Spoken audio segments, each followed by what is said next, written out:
Take two. It's my least favorite number. Damn. What's up, everybody? Welcome to the We Are One podcast. We are chilling here today with the homie Miles, also known as Me Layz. What's good, Miles? Welcome to the show. Welcome. Where's my red carpet? Bro, we don't do all that around here. You're not that important. You just told me that. Where's my bowl of red Skittles? I need my red Skittles. Is there something about the red Skittles in particular that do something for you? Just makes me stop and like embrace the flavor. It really makes me like come into my own. Just make me ready for discussion. Damn. Okay. People were taking like it's like limitless pill. Dude, is it like the red dye you think that's in the Skittles? Maybe. It's probably like not natural because everything good for you is not natural. Everyone knows that. Right. Makes sense. People were popping like Adderall in college. Like, I gotta get ready for the SAT. It's like, college, bro. That was in high school. Red M&Ms. Or no, it said Skittles. I can't remember. Well, Miles, you're a multi-medium artist. Artists don't like to be confined to a box, right? But what title would you give yourself? Dude, I hate that word. I don't even know. Everything is art. How you walk on the ground is art to some people. So like, people gonna find it in wherever. So it's just gotta come from you. Anything that you come from or that comes from you and you claim to be an artist, I guess it's art. That's just how it is. I feel that. Okay. So is that how you would define art yourself? Like, you think? I don't know. I get caught up too in the cycle of like, everything's got to mean something. Something's got to be like important. It's got to make me cry, like make me break up with my girl or something. Like, I don't know. It's hard to, without the meaning that we draw from it, it's kind of just there. It's all about the ideas and the messaging, that go into it. Personally, I feel like art to me is just like a honest expression. It doesn't even, if the way you walk is just an expression of something in particular going through your head or something, like, it's art. If you're putting conscious effort maybe into the way that you're walking and you're using it intentionally as a way of expression, it's art. There should also, with anything, not just art, there should always be that, you got to try to get better, that difficulty setting, that the time and effort that goes into it, not to say like ideas can't be quick thought out and jettisoned into the world, but I think the art is constant. Like if a kid grows up and they're like, I want to be a rapper, or I want to, design, like it's almost like a Hail Mary dream. It's a throw, it's fourth down. Everyone is throwing a football, so like, some footballs are made out of paper, like some might be made out of leather or some shit. But I just really think, whatever you make, you should want to have that degree of care and difficulty in it, so it's not just like a shell of what you were trying to like give or trying to show the world, So do you like, I think I asked you this before, but do you I don't know if you gave me an answer before we hit record, but do you like to take your time on projects then? Or do you think just your own expression is kind of what the long game is? It's difficult. Or your ability to express, but yeah, go ahead. No, just patience is always a thing that everyone deals with. Everyone's on their own schedule. Time requirements are different for everyone and every project. Like some records that we love, like I know Kanye's All of the Lights took like 2.5 years, to make, so he was sitting on that for 2 years. I wonder how long he was waiting on verses or just whatever, but that was 2 years into a project and it did whatever. And that was like 2 years from like start to finish, right? Let alone when the idea starts like brewing a little bit. Cause I've had ideas that I held on to for a year and then finally it came to me just like playing with the idea, and then it eventually is a thing. But yeah, that's like can be a long road from the moment idea hits you, actually starting something and then seeing it through to the finish. It's never gonna be good.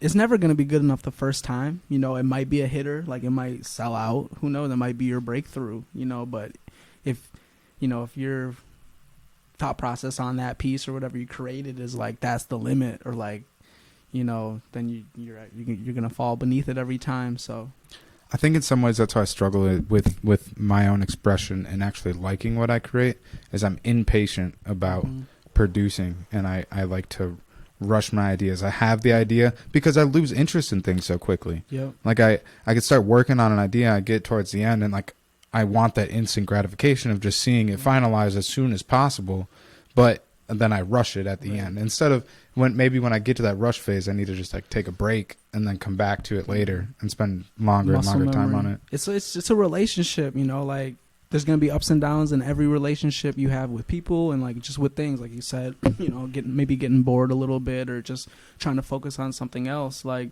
you know, you could have a one night stand project that hits. It just hits you in one night. You're doing all the editing in one night. Like it's flowing, like, and it just might come out like, bam, it's good. You know, I love it. Like I had a great time making it, you know, but there could be a couple other things that have been marinating for a lot longer that you are almost more difficult to kind of piece together. You know, it's more of a challenge. So therefore it's going to take longer. How do you personally know when something is finished then?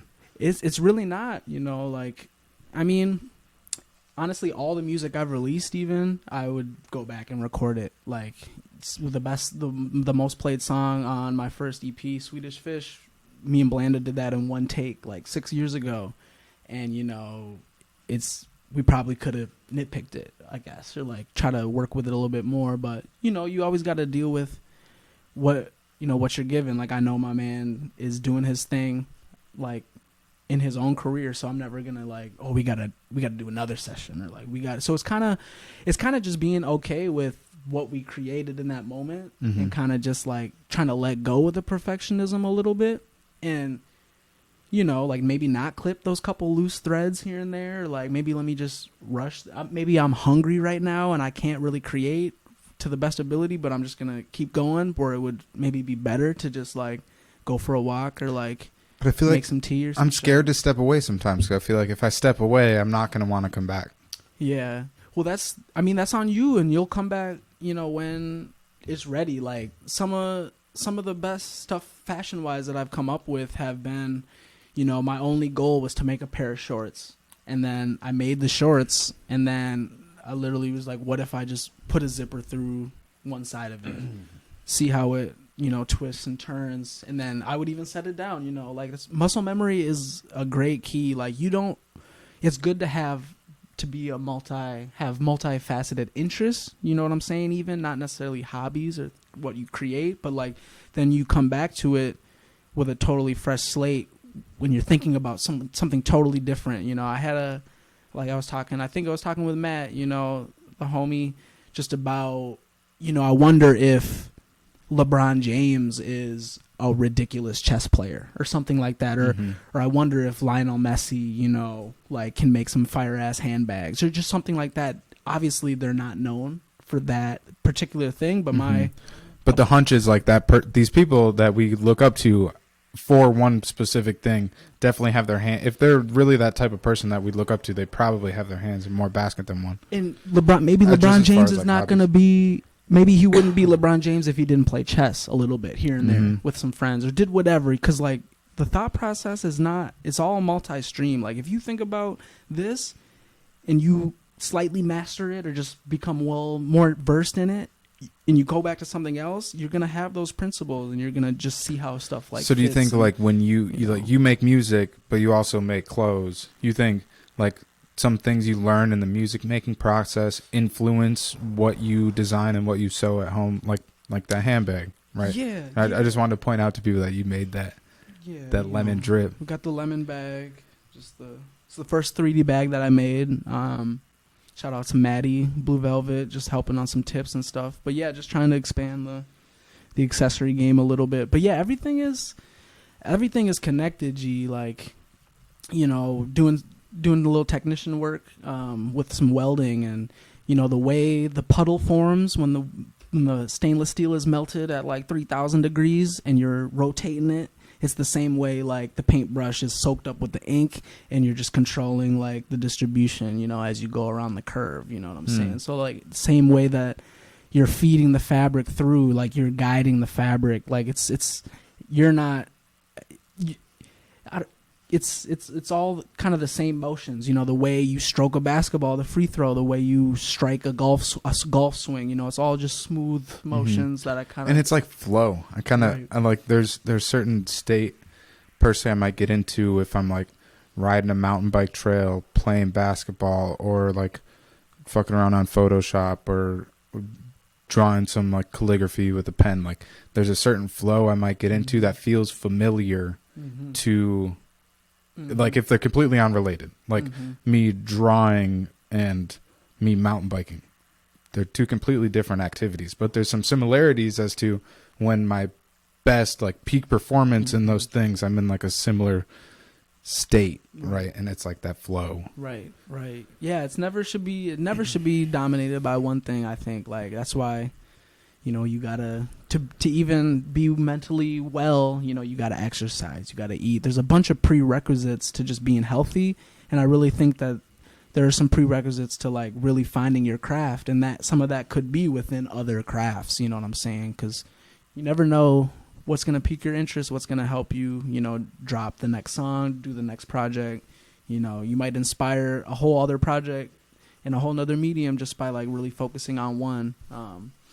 But now you should never get caught up either in having a bunch of random ass uncompleted things, you know. You think so? Yeah, never, like, because they're uncompleted for a reason. Like, So that's like a pillar I want to see in my character, right? Is finish things that I start. That's like a value I want to hold on to, right? but you can, like, you could always flush it out. Can you flush it out too much? Like, you could have a great fashion idea and mock-up sample, and then, like, see, I'm losing the train of thought. So when do you scratch an idea? I don't really be scratching too much like physical works. Like on some of the doodles, I don't really keep doodles. Like if I'm warming up or just practicing, I don't really fill up a whole page and just like sell it or try to like make a print out of it or something. It's kind of just warm up. But yeah, I try not to scrap things, you know, even within the art.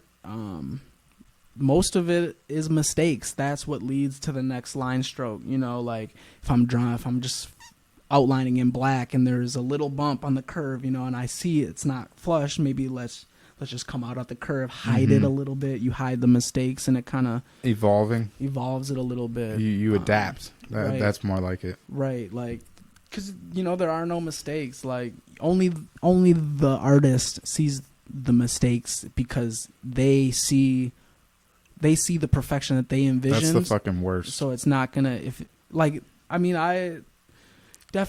can't stand it. I see stuff in all my stuff, even the stuff I just posted, you know, even this bag. I see shit, I'm like, damn, it could be better here, you know, whatever, but like, it's still a good bag, you know, to me. There isn't much that I've like made or had a hand in making that I like. There isn't much. And, you know, like... Yeah, like I like it, but don't love it.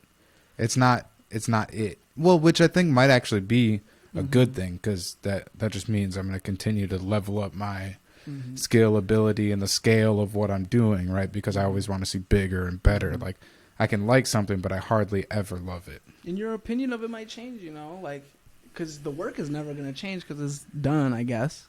Like so you kind of got to move on from your own opinion because that's only going to just like prevent you from making the next thing or just like even thinking about your work as just a vital part of the process, you know, like not everything you make is going to be fire, like per se, you know, like I don't want to sell everything I make, you know, but I definitely think you should never say your shit's like trash. You should never like say like, oh, I don't know why I made this, you know, because you made it for a reason. You know, you should never have regrets because at one point you wanted it. You know what I'm saying? So like, yeah, just it's on it. Like, some of the homies, you know, it's never good. I think to celebrate almost too much. Like even if you come up with a good idea, you know, like. I kind of think you got to forget about it, and it's not to like diminish all that went into it, but it's kind of like you don't want to dwell. I don't want to get caught up. You don't want to get stagnant and sit in place for too long or be complacent or think like this is like I feel like for me personally, whatever I do, it isn't what I came here for, right? Mm-hmm. It's like, it's not the end. Mm-hmm. We still got somewhere to go. So it's like, just keep it pushing. You're never gonna know like when the end is, because like it's not even, you can't be thinking about the end, like where you want to be even. It's all about just the day to day, you know, not taking too much on the plate. My bad, I got distracted by that. Yeah, we gotta. There's a turtle across the road. 5 p.m. I got anxiety about it from getting raided. I got anxiety just from cars pulling up or like my door getting knocked on or some shit. So I see a truck stopping out front. I'm immediately like, what the fuck? Anytime I see someone I don't know, I'm like, get the fuck away from me. I like people, dog. Yeah, they cool. In certain moods. They cool. So how do you approach a blank canvas? Like if you're going to paint, like let's say, like we talked about, commission you to put a mural on this wall. Yeah. How do you approach it? Yeah, I mean, it's all visual. Like most of the time I don't plan things in the way that maybe other people would plan per se. Like I like creative control, you know, like one of the things I love about commissions and the ones that I've done is just full creative control, you know, the trust in the process with me to like deliver, and we can work together to get something that like you really want. But as far as just like starting a blank canvas, you know, like it depends what what we're going for. But structurally, patternly, my work kind of has no start. It needs no start or beginning. Structure, it kind of just builds off of it. Yeah, I don't know, G. Like, so if you're making, let's go beyond commission, because that's a little bit different. I guess I'm thinking, because you in that process you're thinking about me and what the work will be used for, how it'll be shown or represented, right? So if you're just making something from scratch for yourself, you don't even know what the intention of it is, right? It's not for anything in particular. Yeah. How do you approach it when you look at just a canvas?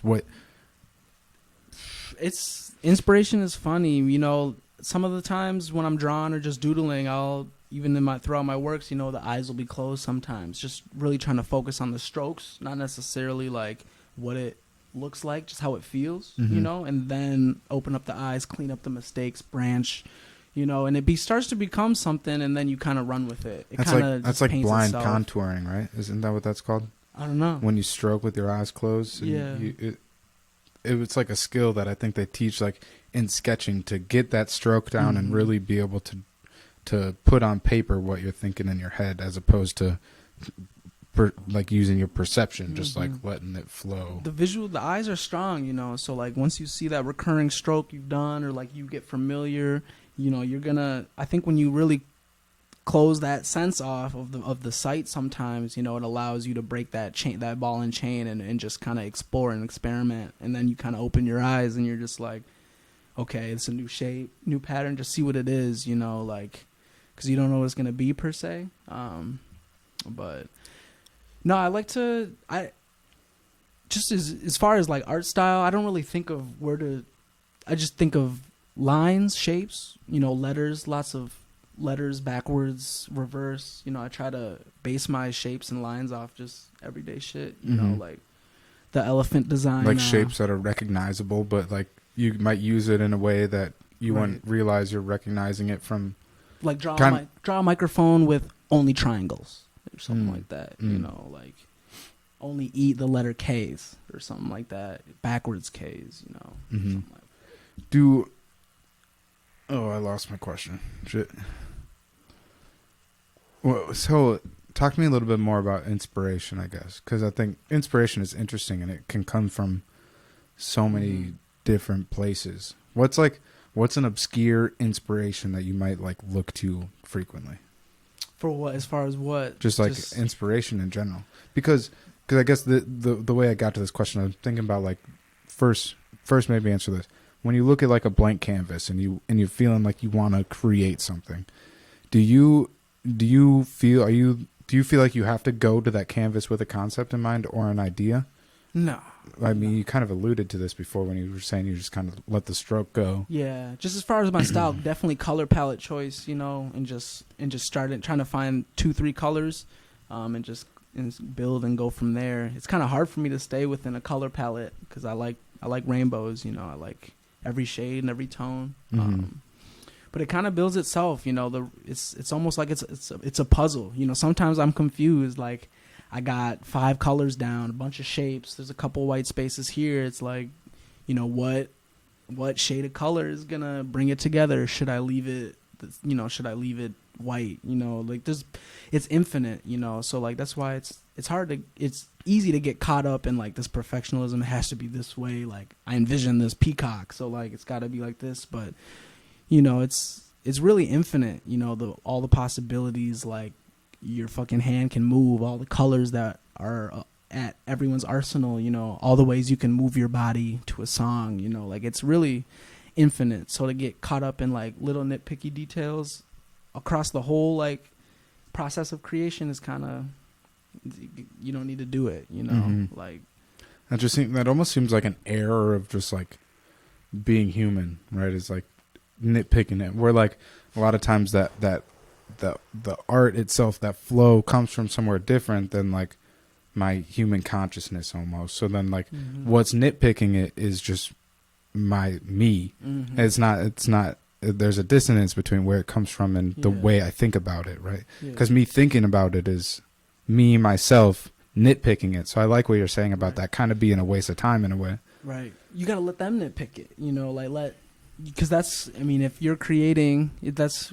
who you're creating for. Like it's for them to hate, you know, to love, you know, for them to feel some type of way. That's why, like, you know, I guess I love pretty much everything I create. I'd like to think so, you know, but it's that balance where it's not necessarily it's not for everyone. It's not for one demographic. It's just for anybody who, you know, can resonate with it and just, I don't know, like if someone were to buy one of the things that I just made, like some cut and sew from scratch, you know, I would want to get some coffee with them, you know, or like chill with them, smoke a blunt, you know, just to find out, you know, just why they rock with it. You know, it's a little bit deeper than just like a money transaction. Like, oh, you know, like here's some cash, here's some paper, here's some fabric. Like, I don't know, really to find that. Which is, it's not going to happen every time with purchase of clothes per se. Like, it's not always going to be like, damn, unless it is like a, you know, a one-on-one that's coming directly from you. Right. There might be that opportunity, but so like, do you,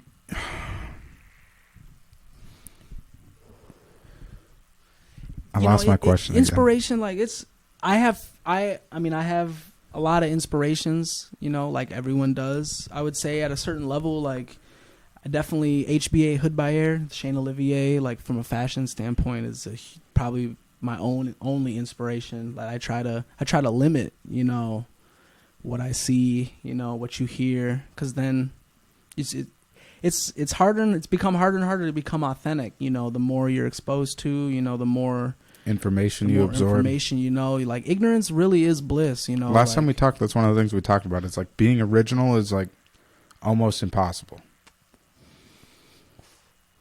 Like you can't, once you learn how to read, you know, you can't look at a word and not try to read it. You know, like it's you can't you can't look at any word and not read it. So like I think it really is the same. Like you hear, you know, some reverb on the voice, or like the way they're auto-tuning it, or like you see the patch placement, you know, you see the graphic, and it may resonate with you. You may like really fuck with mythology, and some brand you remotely like drop some mythology shit, you know. No, it's like you I think you said this at the beginning when we just hit record, but you said you don't like to get caught up in like the meaning of the artwork. Do you think it's important for the people or the person consuming the art to, I mean, I think it's important to resonate one way or another, but is it important for the person consuming the art to understand what was being conveyed through the art, or is it important more so to have your own understanding of what you get out of it?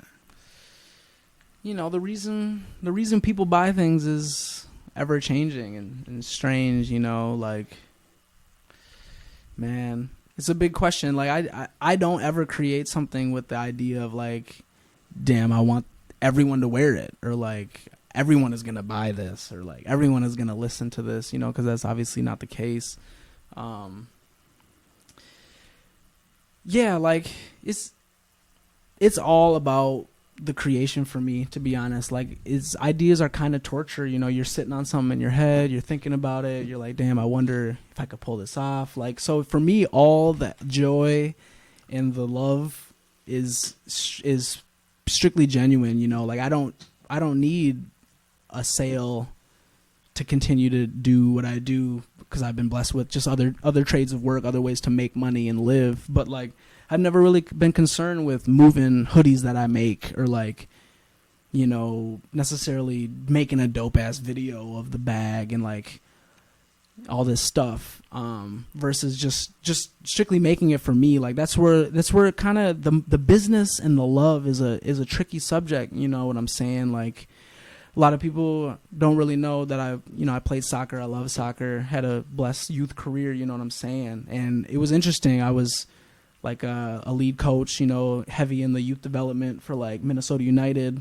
you know, helping kids achieve their dreams, you know. And it hit me one day. It's like, we're at this camp, you know, like we got some pro players, and I'm talking with my boss about who's making, you know, the team. Like, and it's all in the business. The word business came out of his mouth, and like, obviously it is a business. Like, are you gonna make me money? You know, I'm watching Rhythm and Flow, the Netflix thing about rappers, and like, you know, this one girl was on there and she did her thing. You know, she was unique in her own way, or whatever. Like, she presented herself, she killed it. She was, you know, but then Cardi B literally said the same thing, and then at the end she was like, but I don't think you're gonna make me some money. Like, are you gonna make me some money? Like, so that's why it's like, you know, if money is not a thing, like, would people do what they do? Like, I really feel like, you know, that's a big question coming up as a society, is just like incentive, and like, should people, you know, work? Like, I think people are starting to wonder, like, what's the point of money?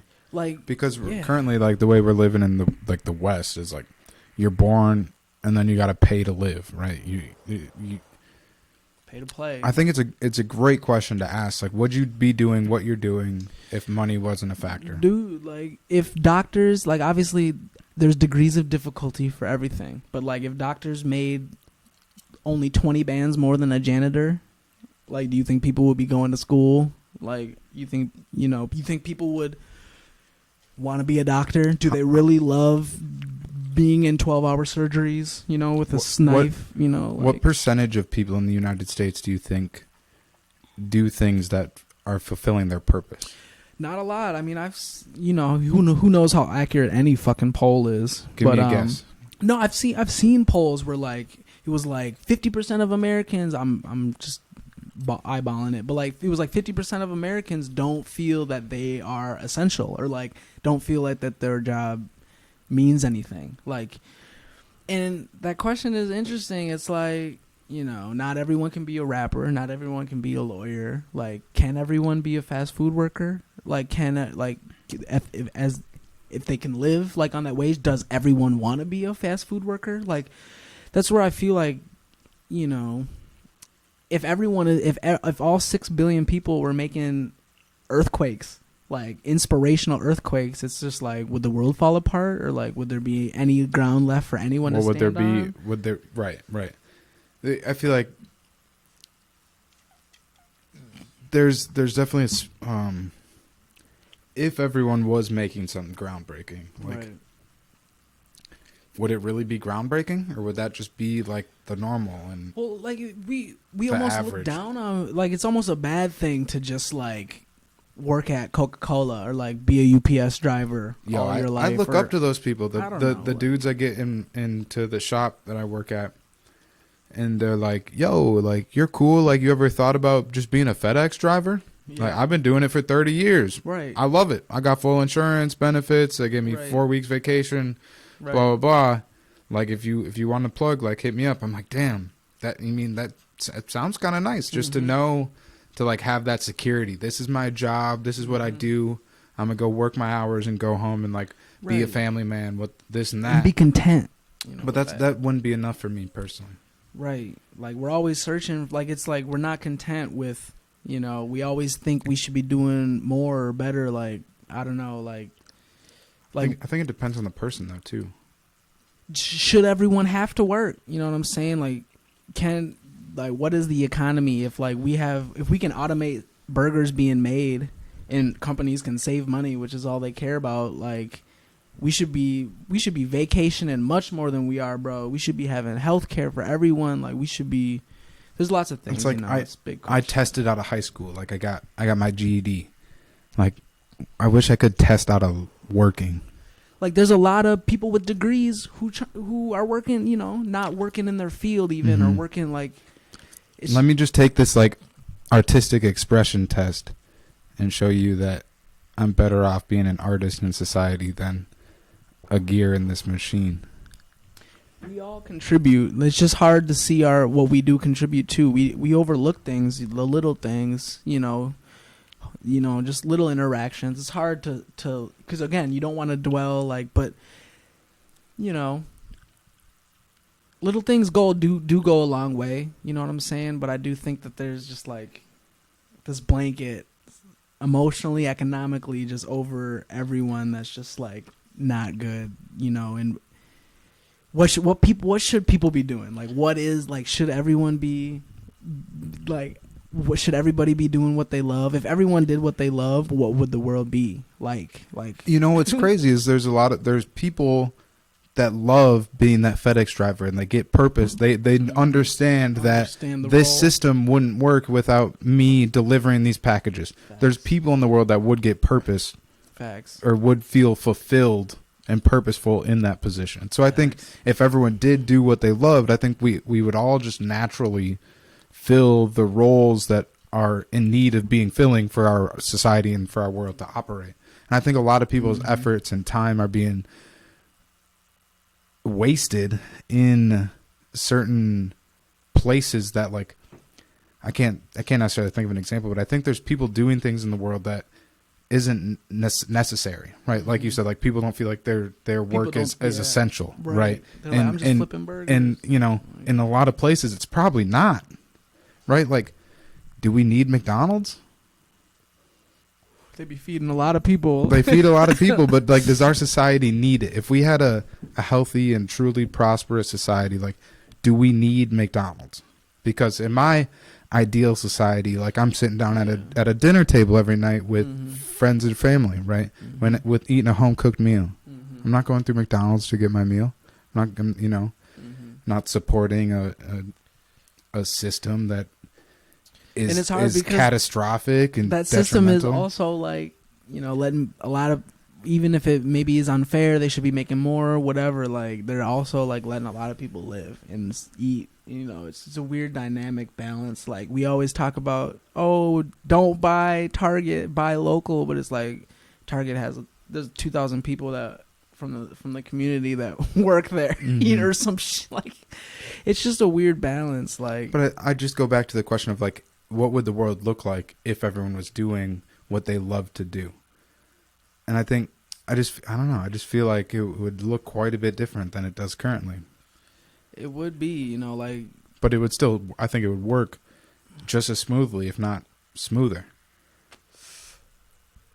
Yeah, I mean, I think we do definitely overthink life, we definitely just overthink life. But purpose as a individual, as a little group, as a team, and as a society is just hard questions. Like, but I can tell you one thing, like the human race's purpose is not to like talk about whether or not dudes can like get married. You know what I'm saying? Like there's just like there's certain issues, in my opinion, that like are just so superfluous, not to like disregard, but it's just like we should be over that shit. Like, we should be figuring out our energy crisis, dude, figuring out how is there homeless people in the richest economy actually second richest economy in the world now. We've taken a step back to China. There's just it seems like there's much bigger issues, but like the world, not everyone is built to think about the world in that way, and definitely not everyone can impact the world like that, by themselves per se. So it's almost like a lost cause. Like I don't know.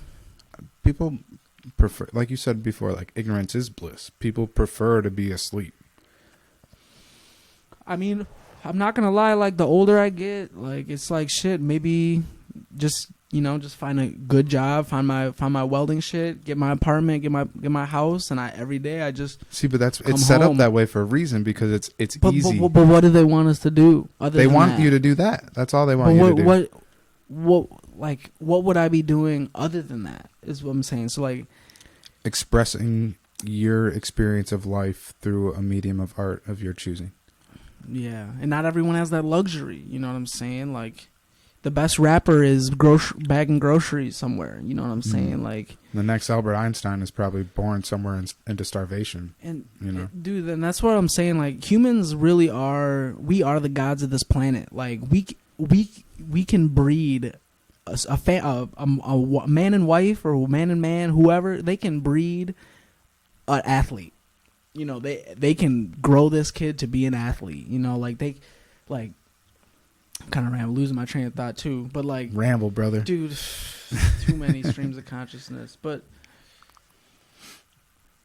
yeah, I just don't know if we aren't doing if we aren't playing our role in the system. Like, what are we doing? Not everyone can be writing like science fiction novels. Like, do we need more? Like, that's dude, it's a weird balance. I visited a homie in Chicago, and we went to Saks Fifth. Like my first time in Saks Fifth, and all it did was literally make me not ever want my stuff in Saks Fifth. And that's not even like on some power trip. Like, my stuff's better than that. But it's like, we got too many brands. It's like, we got too many, way too many brands. Like, do we need another 50,000 run of t-shirts like made? Do we need this? Like, right.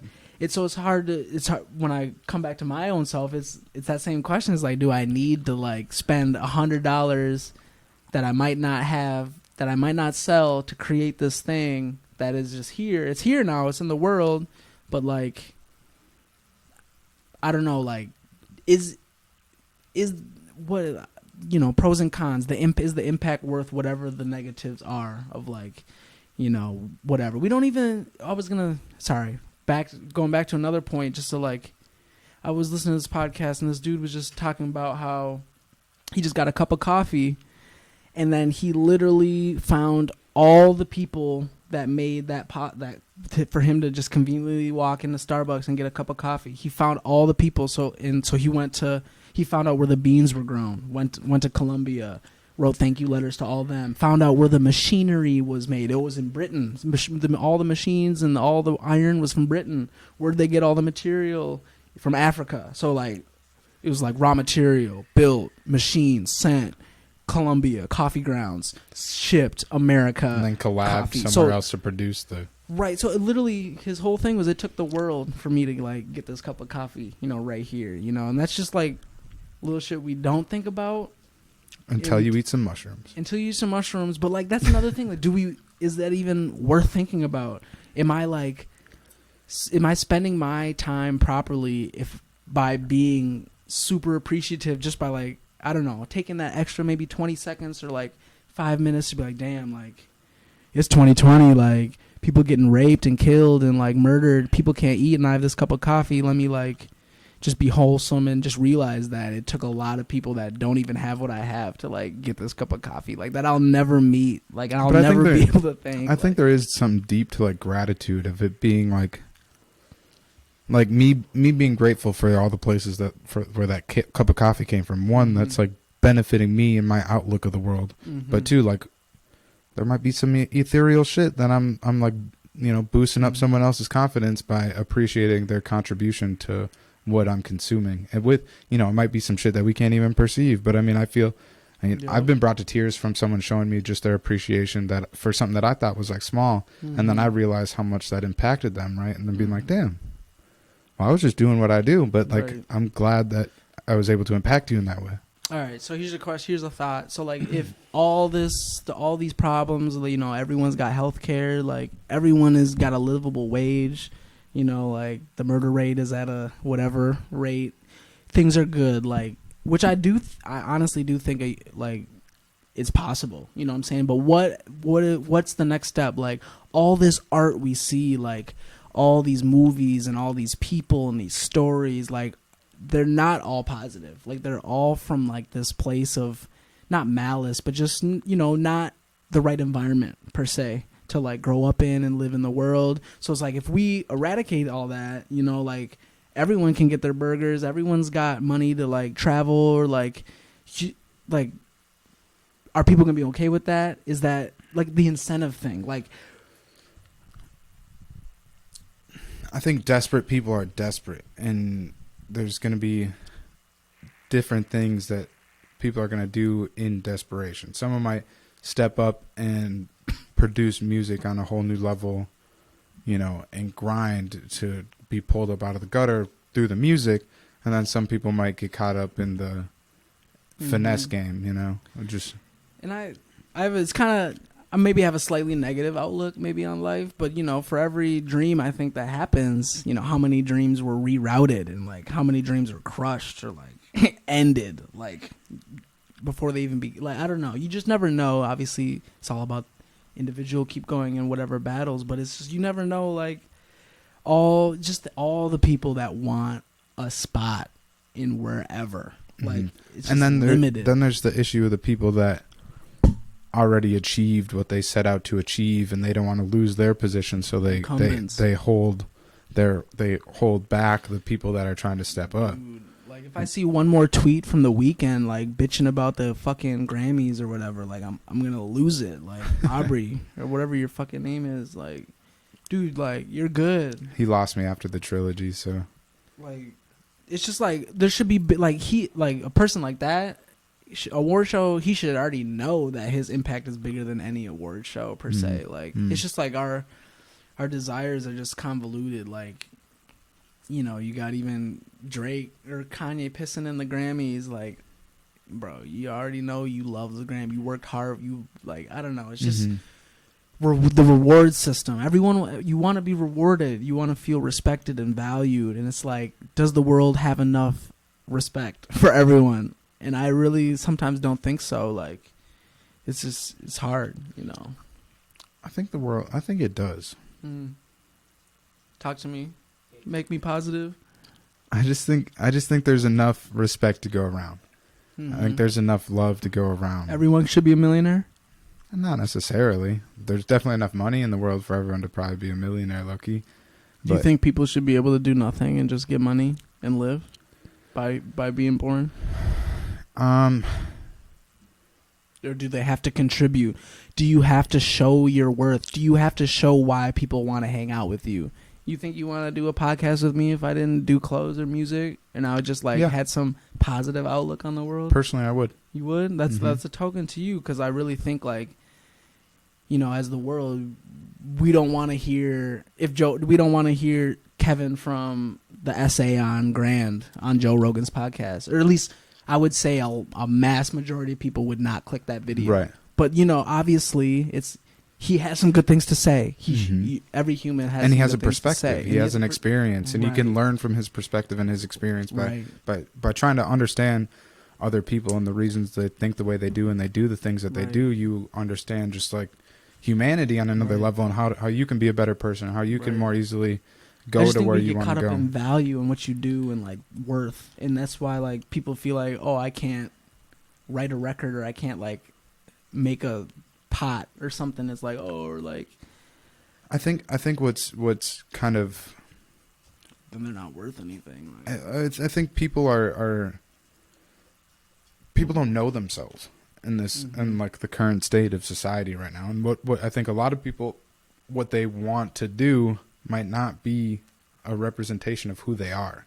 They've been just like driven to this place of like wanting to make trap music because that's what's hype and might get them attention, right? But I think there's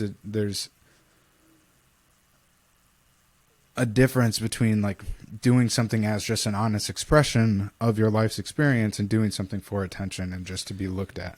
If you're doing something so that you can be respected, I'm probably not gonna. I think that's why I don't like The Weeknd's music anymore, because he's out producing things that are gonna get plays and radio hits and win a Grammy. Like, no, I liked The Weeknd when he was just expressing his sadness, his darkness, and his experience, right? But it's like you can't be sad and dark forever, you know. Like, definitely, yeah. No, I feel that though for sure. I just like when people are honest with themselves, about their reality. They're expressing from an authentic place. Because I'm attracted to authenticity in like in any form. Someone could be doing some crazy, weird ass shit.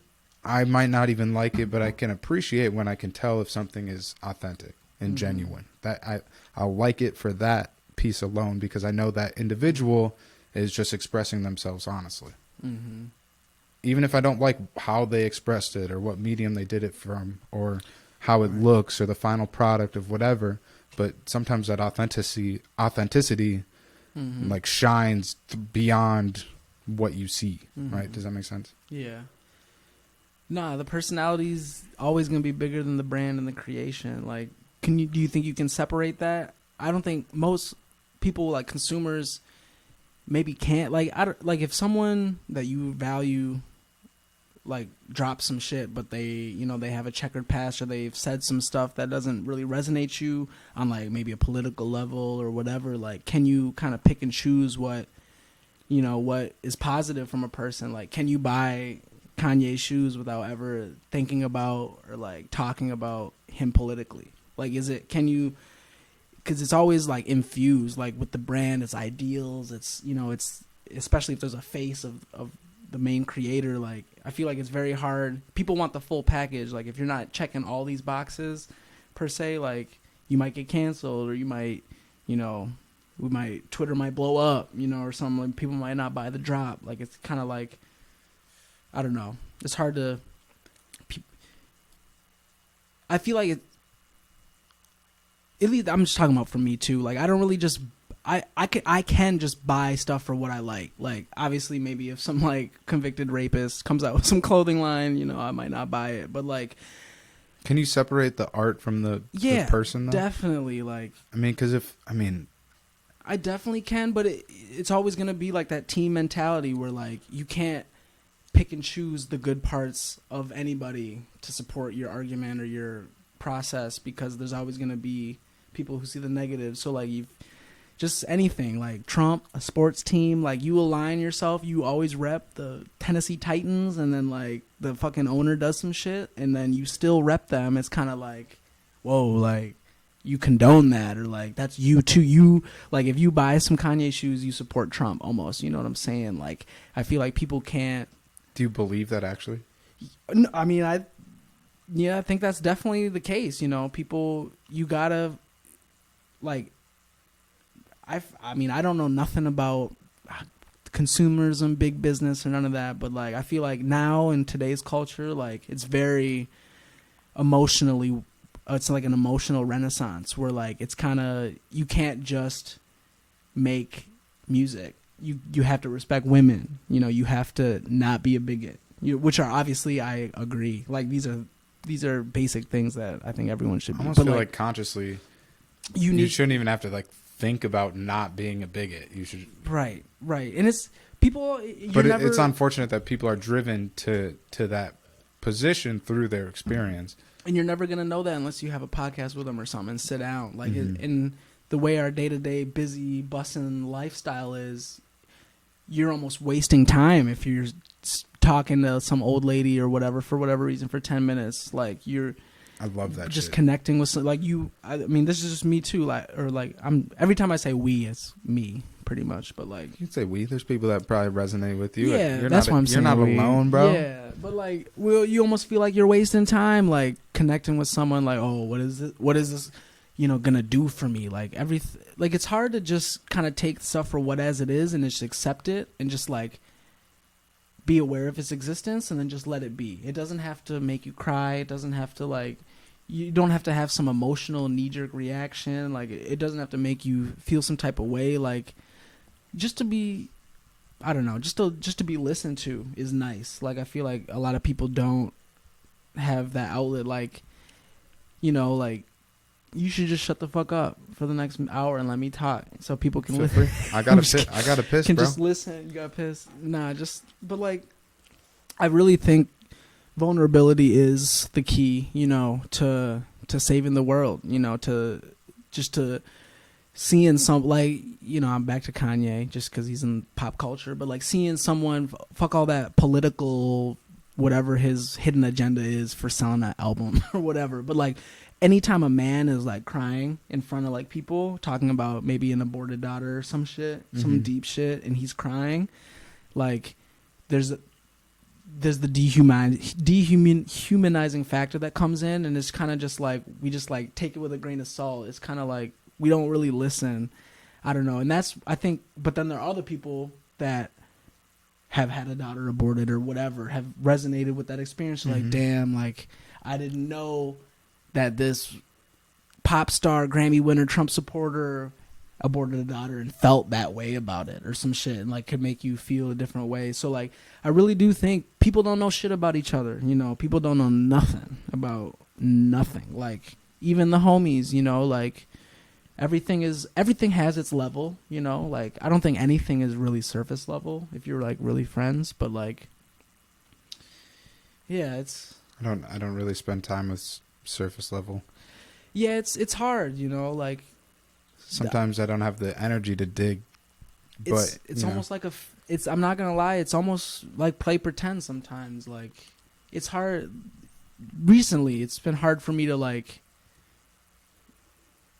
you know, everyone is always going to be motivated to talk about what they like, you know, what interests them. But it's just like, you know, even if you don't make clothes or something, and I'm just like, yeah, I'll just keep going on in this bag and like the thread or whatever. Like, it to you, it like I could be inspiring or whatever, but it could be just overwhelming or just like redundant at a time, and then it becomes surface level, you know. So like the more you kind of like just like bring up your interests almost, or like, this is me, like, oh, that's my homie. If every time you see him, you're gonna talk about rice pudding and closets. You know what I'm saying? Like, which isn't bad. Like, if that's who you are, like, that's the rice pudding and closet homie, or like, you know. But then you gotta kind of.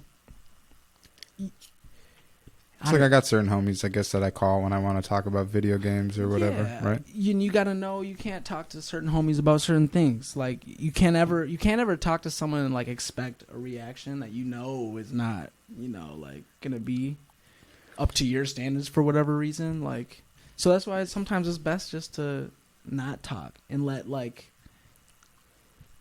two ears, one mouth, right?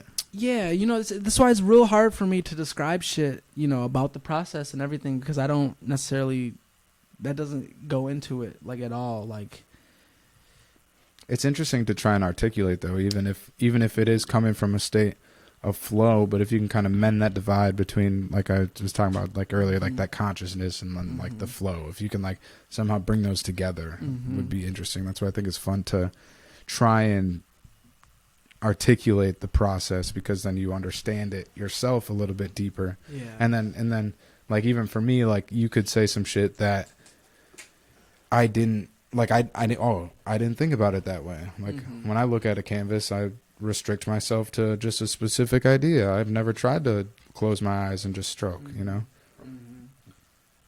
I think we should go back to the question of like, should you have to pay to live? Or should you be able to just live and not do anything and not contribute anything?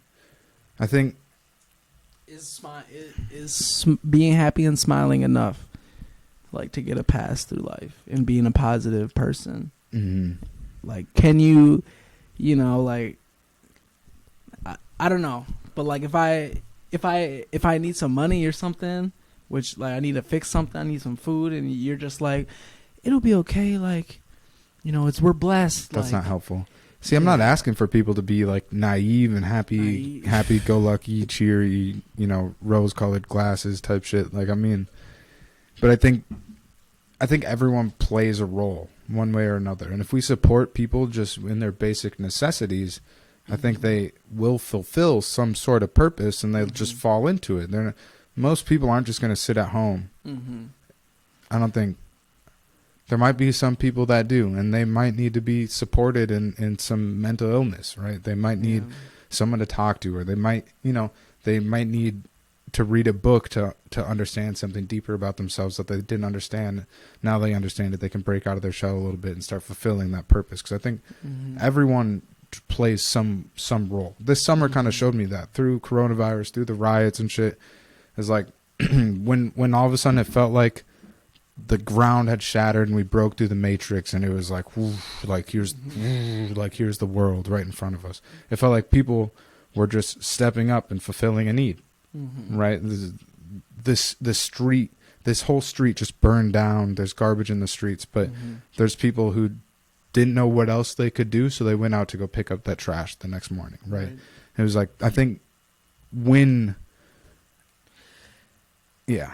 Just like give take relationship, like, you know, like you got to put in something to get out. Like, is it okay to go through a whole existence and just eat and listen to music or entertainment, and you're not necessarily, like, I don't know, like, I know for a fact that everything we do has a ripple effect. Yeah, major facts. Like the receptionist saying hi, smiling at the big business, like that's everything, you know, like.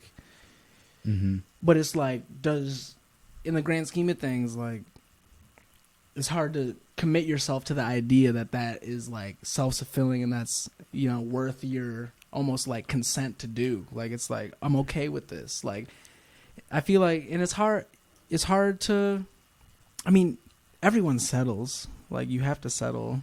You think so? I mean, if no one ever settled, you know, there'd be no marriages.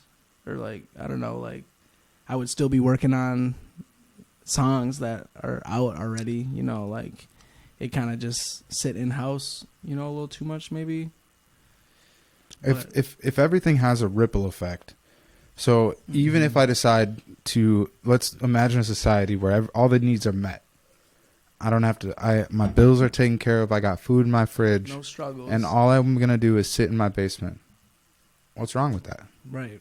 And then, like, to think about, like, I think, you know, okay, ripple effect idea. If I go about my business and my intentions are pure and I have good intentions for the people around me and I'm not here to hurt anybody or finesse or take advantage of anyone, I think the universe reciprocates good intentions. So even if I do decide just to sit in my basement, it's hard for me to name what purpose that might be fulfilling, but it is, at least I'm doing it with good intentions. So I'm being fulfilled by the universe, right? The good intentions is the purpose, you know, like, why is there even a purpose? Like, you know, like that end goal, trying to like know everything you're supposed to be doing all the time. Like, that's just not the case. Like,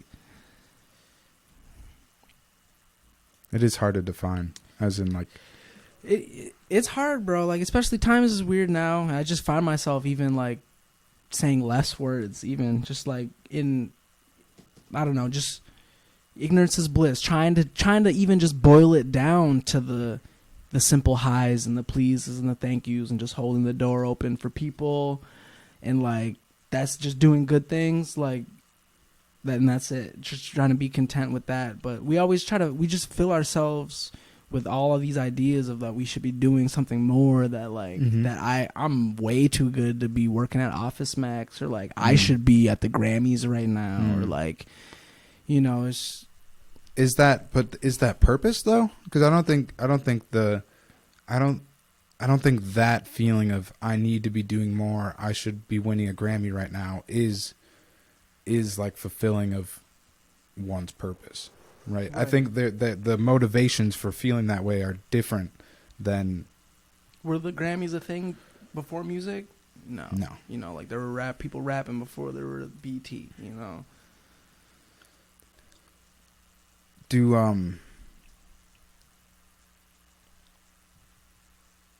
Because I think I'm really in a lucky position myself, and I say it's lucky. It is. I think it is privileged to be like where I am in life and whatever. But I also worked to get where I am, and I'm privileged to be in a position where I feel like literally just about everything I do has a purpose. I don't feel like I'm doing anything that's purposeless. Right. Even my job, I work in a CBD shop. Right. The purpose I get out of that is trying to normalize like alternative and plant medicine and cannabis. Right. normalize it and give it a friendly face, and this is a safe alternative to these synthetic pharmaceuticals for a lot of reasons. And I think there's a lot of people that can get huge benefit out of it.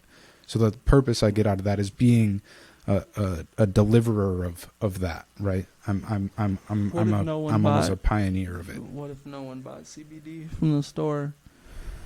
Would you you just felt like your message wasn't connecting with people that walked in, or like whoever, just haven't explaining what you thought were the benefits in the science, and then it's just not like, would you still then think, like, if you are not, like, not necessarily the purchase of it? Well, it depends, because I'm not going to sell anything that I don't believe in. Right. And if you continue selling it if it doesn't sell? If I wholeheartedly believed in it, I think I would continue to try. I would innovate. I would try to make a difference. Do you think people like adhere to what sells and to what is like socially accepted? Like, absolutely. Yep. But that's why I think my role is important in like the CBD, is because I'm normalizing it. I'm making it socially acceptable. I'm explaining to you how it can be socially acceptable. How, if you're smoking a CBD pre-roll on your deck at your apartment and your neighbor's like, oh, it smells good down there. Like, oh, yeah, man, it's just CBD. Like invite him to come try it. Yeah, it's not going to get you high. Like, there's ways to. Yeah. So I think there's a role in. So even if no one is buying it, yeah, I would continue to try and figure out how to sell it. I'm doing the pee dance. I got to hit the bathroom real quick. Do it. Matt, come talk to me. Come, Miles is going to the bathroom. Come say what's up. You're chilling, bro? You don't want to get up? Matt's sitting on the floor chilling, vibing. I got a pee too.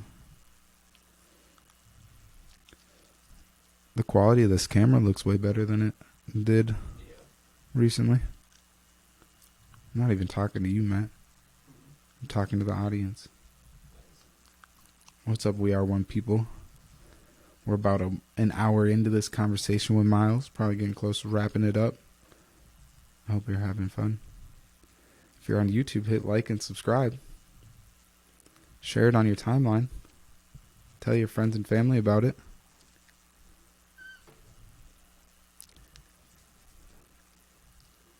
That was funny. Did you look at Matt?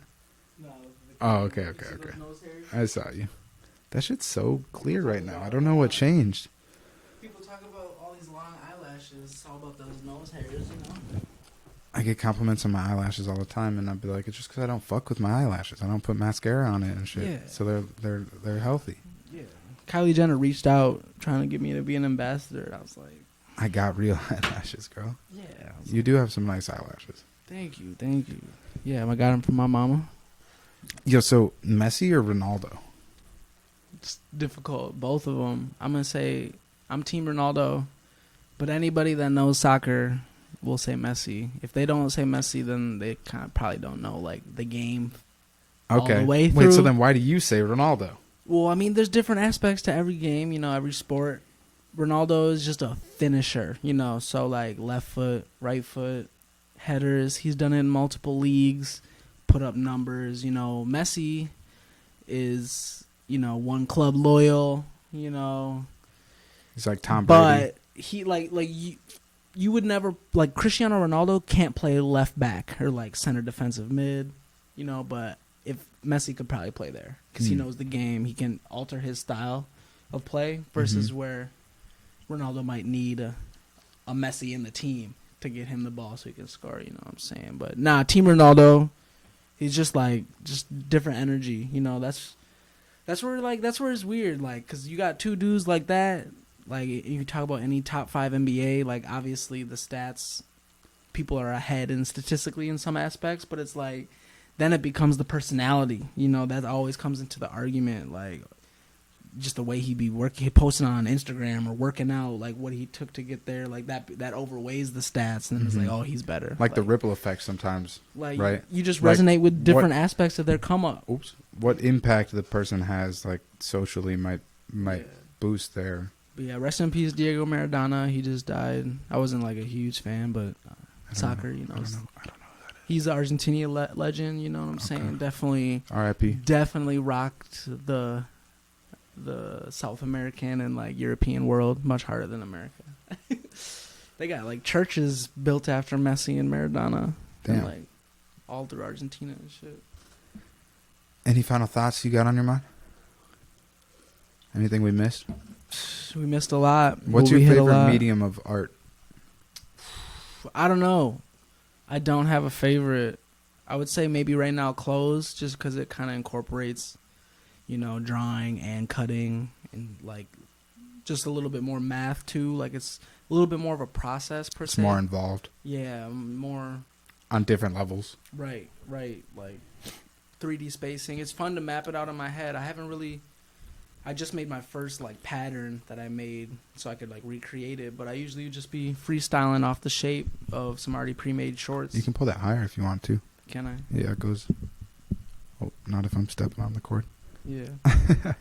But yeah, I'd say fashion for sure. But don't sleep on these bars. Got some music coming next year. When's that album dropping? I don't know the date. You know, I just 2021. I don't think about no promotion, no like nothing. Like it's just gonna come out one day. I'll just decide to drop it. Do you think that's important if people are gonna hear it? The promotion? Nah, 'cause big ass trees fall every day. And we don't hear them, but they still shake the ground. You know what I'm saying? So like, that tree's not worrying about who's climbing on it, who's making tree houses on it. You know, like the tree's just worrying about growing some nice healthy leaves. You know. That's fun. I like that. Yeah, I mean it's difficult. Everyone wants to be heard. Like everyone wants to be on the stage. Like with 60,000 people. Like maybe not everyone, but like if you have any bit of vision, you maybe see yourself influencing and inspiring a lot of people. You know what I'm saying? If you really care about that. But I really think it's got to be from the roots. You know, a lot of people try to make it happen just without thinking about just where it comes from, or just like, because I don't think if the end goal is to be, you know, standing on stage in front of 60,000 people, I don't believe that you're in it for an authentic or genuine reason. If you're in it just to be, unless you can, you know, that maybe your impact can only be heard on a stage in front of 60,000 people, right? But if you're jumping into it and producing whatever art it might be, and you're solely doing it so people can see it or buy it or listen to it or recognize it, they know you're wearing it, you know, like, I just don't think that's authentic. Yeah, I mean, not everyone has to be different, you know, because not everyone is different, and we're all the same. You know what I'm saying? Like no one is better or worse. You know what I'm saying? But like, it would. And we're in Minnesota. You know, everything is relative on your environment. Like it would be nice to see some more people with some put together fits on that like made it.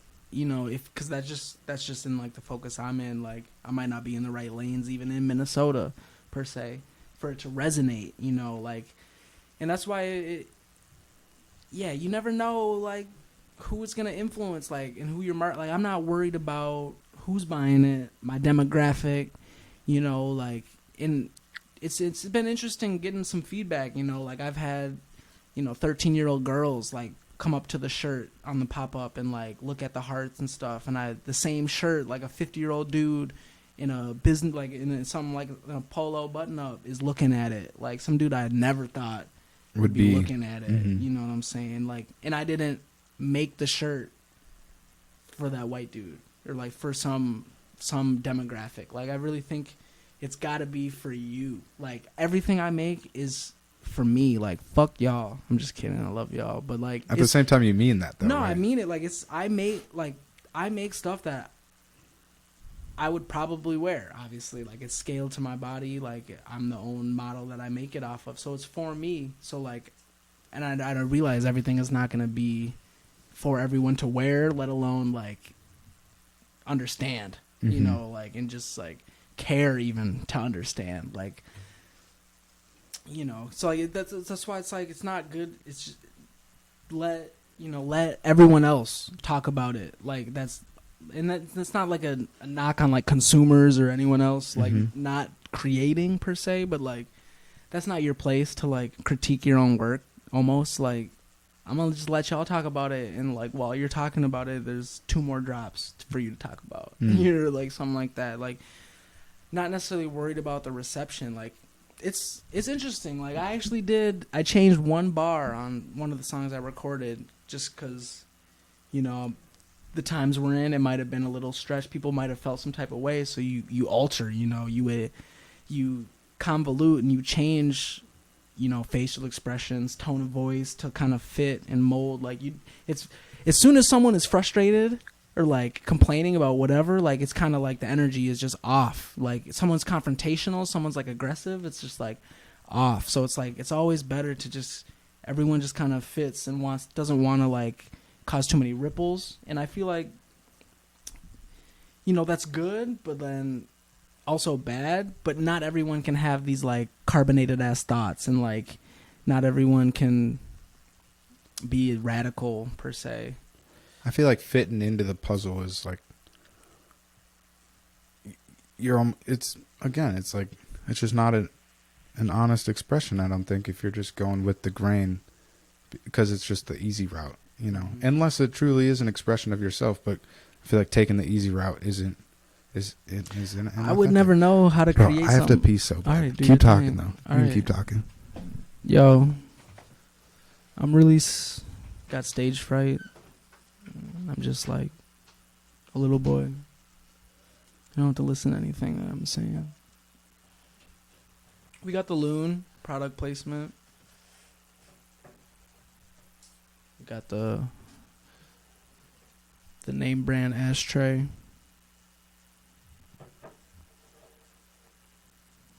What else we got? Shout out Lucky's Pub. You know what I'm saying? But yeah, just remember, kids, don't do what you love, just do what you're good at. You don't have to do what you love to be happy.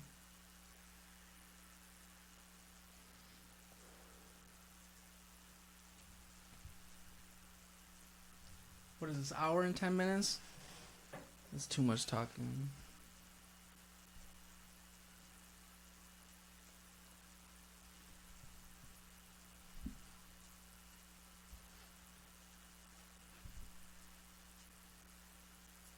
Should we give y'all some bars? That's what the people want? Might as well. You can play a beat. Just one verse. Alright. Let's see what we got. Once he comes back. I got the George Floyd live instrumental. You might as well. They're not ready for that. Yeah, they are. Yeah, that's another thing. Like, when all this music drops and all the other songs that have dropped, like, if you don't listen, just don't listen to it. I don't want you to. I want you to think, you know what I'm saying? You gonna hit a bar for me? I was definitely gonna tell you to go out with a bar, so or a few some bars. Hit a freestyle, acapella. Bro, a freestyle? Nah. But yeah, this let's see. Do you think the sound will come through? Nah. The beat? The beat? If I play it on my phone? Yeah. In the mic? Yep. Alright. Does it sound good? Mm-hmm. This is called George Floyd. I'll just do like a minute. Yeah. That's perfect. Is it? From right there. Yeah. City on fire. Stop, drop, roll. Fuck trends and trolls. Can't be consoled. Few friends, most foes. Tell a fish go. Money fall like fish food. Like a stripper, how I keep the pole. Shut highways down. Motherfuck a toll. We got so much to gain. Life is daunting. Gaining the laundry. Don't deter what this gent was made for. Fresh to death. Dior all on my grave floor. We getting cake. Who got the frosting? Dirty deeds. Oil money clean with Donji. Serving life or selling ganja. Tell his pipe down. But it's exhausting. I think the dream is Ponzi. Paper planes like rocketry, shoddy thick viscosity. All right, that's all I got. We're gonna wait on it. January something. Bro, I like the lyrics though. Yeah, Just as far as the intricacy of the wordplay. yeah, right? bro. That's what I'm real excited for, to be honest. Just for me, like, just what I created, I'm proud of it. You know what I'm saying? Just I do take pride in like what I say and like the bars and trying to like make people think. You know, on some tracks. What inspires a bar? Like where, like, I've wondered that before. Like, bars are, you know, where it's. I like to think of some of my bars and verses as like research projects. You know, like a lot of people will, you know, reference. thanks. You know, oh, I ball like John Wall, or like I ball like Kyrie or something, like, which is tight. It might sound hard with the beat and the flow, like it's going, like, and that's not a knock, but like just my approach onto it for the next bar in the writing process would be to look up Kyrie Irving, you know, maybe read his biography a little bit, like find out, watch an interview, see if he says some random ass shit that he likes, so that, you know, you can just further expand the bar, you know, subtly, because, you know, a lot of rappers, a lot of people think that the punchline is the hardest bar, when like really the hardest bar was the third one or like the sixth one right before the punchline. You know, it's super witty. My favorite shit in music, personally, and like, is when I have to look up the meaning of a bar. Like, you need to listen to my song with the lyrics on it. But go ahead. Yeah, I think it's. Otherwise, it doesn't stand out to me. It's not very fun. It's not provoking any new thought. Like, I like something that's gonna, like, new something thoughts. Substantive. Yeah, needs substance. Like, and it's not a knock on anybody creating what they love and all that shit, you know. But like, I like bars. Like, that's just me as a rapper and what I listen to. I like trap. I like conscious. I like all that. But like, when I hear some bars from rappers, you know, it's a good song. Everything is on point, you know. It just kind of falls short in the lyrics a little bit. Like, I really think that, you know, if you listen to Secrets, that I just dropped, what's the first bar? I say, like, G is Polo yelling YOLO because I might be next. They say that time flies. I brought the rollie on the jet. I'm checked in. Told the stewardess my whip like Tony Stewart's is. Niggas try to reach me. All attempts are humorous. So, like, just that 4 bars, the humorous bones, like, reaching, you know, like, flight attendant, checked in, stewardess, like, just those 4 bars There's alone, in my opinion, are, like, harder than some whole projects, like, that I've heard, you know, come out of the state and, like, you know, abroad. You know what I'm saying? Just, and, like, the rappers I look up to are very bar heavy. You know what I'm saying? What rappers do you look up to? I mean, it's all the same ones as everyone, you know, Ab-Soul, Kendrick. You know, I like Drake, you know, Ye. Trying to think. There's one more. Yeah, Tierra Whack. You know, she's obviously the GOAT. Daylight. That's what I was thinking about. Battle rapper. Look up Daylight. He's got a big face tat. But bars for days. Like, his wordplay goes crazy. Yeah, like like absurd, just thought processes, you know, just the way, like, you know, that's why I listen to all these old heads and like radio personalities talk about the new generation of like rap. I kind of understand it. Like, imagine if you're 50 years old right now and you heard Jay-Z when he dropped, you heard Lil Baby when he dropped, you heard, you know, like Stevie Wonder, you heard all these artists, all these times that you've heard the word bag, I love you, bitch, like, let's make love, money, you know, all these times that you've heard these just monotonous concepts, which are obviously a part of life, but like, you just hear them in the same repetitive kind of like harmonies, or just like not really well thought out. It kind of just loses all credibility. Like, I read this comment on one of Clips's records where he's just talking about cooking crack, you know, nothing new,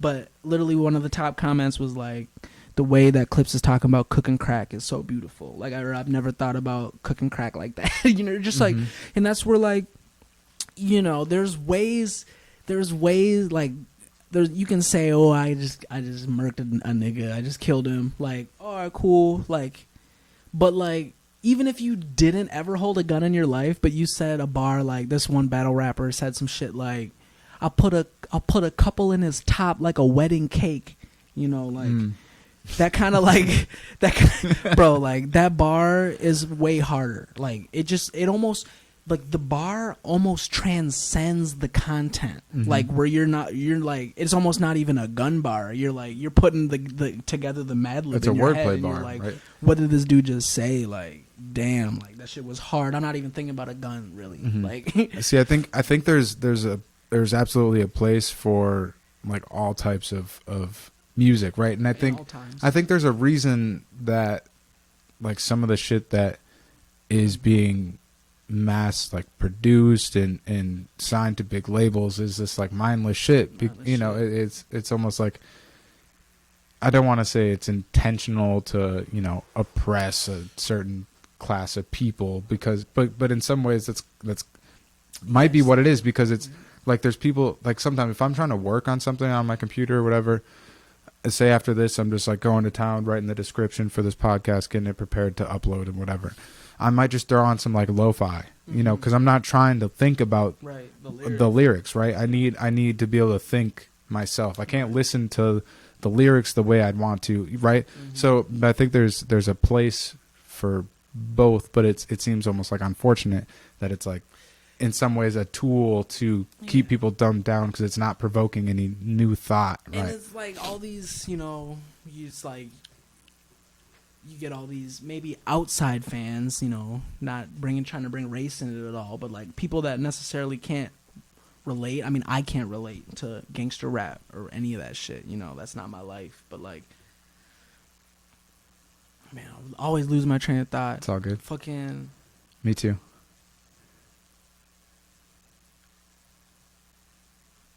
Man, it's gone. But like, what you made me think of was how you had said like sometimes the bar transcends the content. Like a lot, like people are so content with just hearing a hard beat that they don't even know the producer that made it, and then you got some rapper with dreadlocks, a gold chain on, face tats, wearing Gucci, saying yeah, and I fuck your bitch, and it's like all of a sudden he's like who I look up to. Like all of a sudden it's like, oh, I'm gonna watch his sponsored ad, or like all of a sudden, oh, it's like I'm gonna give him 1,000 spins, or like it's just like, you know, it's music is kind of detached. I think like you don't have to relate to music. I don't think you have to relate to much at all to purchase it and consume it anymore. You know what I'm saying? Like it's kind of just pick and grab. It's like, oh, I wanna wear this, I wanna listen to this, like I'm gonna eat Asian food over here, which is fine. You know, everything has its value. Like, but I feel like that's a negative symptom of like consumerism. It's weird when you watch a famous Dex show or a Lil Uzi show and everyone in the crowd is white or like in like teenagers. You know what I'm saying? Like, or like per se, like, you know, like, and that's not to say who should be affected by what, like anything like that. But it's just, I mean, it's a token to you never know who's gonna be able to be inspired or like relate. Then like the energy's got to come from somewhere though, right?